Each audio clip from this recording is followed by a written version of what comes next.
In today's video, I'm going to teach you how to switch Discord accounts. If you juggle a personal profile and a community or work account, Discord's built-in account switcher makes jumping between them quick and seamless. I'll walk you through it clearly, add a few helpful tips, and make sure you know exactly what to expect. Start by opening Discord. This works the same whether you're using the desktop app or the web version in your browser. Make sure you're already signed in to at least one account so you can access the user menu we'll use to add another.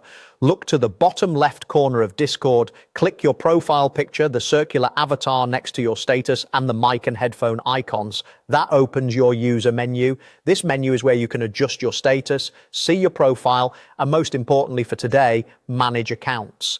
At the top of that menu, click your username. That opens the account options panel. Think of this as your hub for switching. If you've never added another account, you'll see the option to add one now.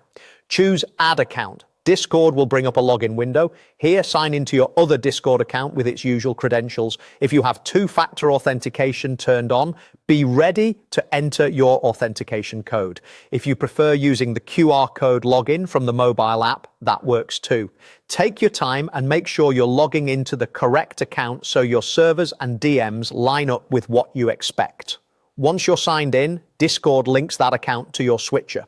From this point on, you don't need to log out to change profiles. Whenever you want to move between accounts, just click your name in the bottom left again to open the account panel, then choose the account you'd like to use. Switching is nearly instant and you'll see your server list, DMs and settings update to match the account you selected. A few quick tips as you use this feature. Each account keeps its own status and notification settings, so if you set one to Do Not Disturb, it won't affect the other.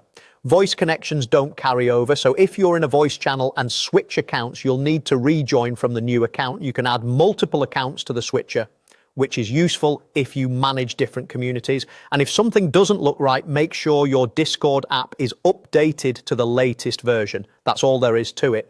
Open Discord, click your profile picture, click your username, choose Add Account, log in, and then click your name anytime to switch. Enjoy the smoother workflow and keep your conversations organized.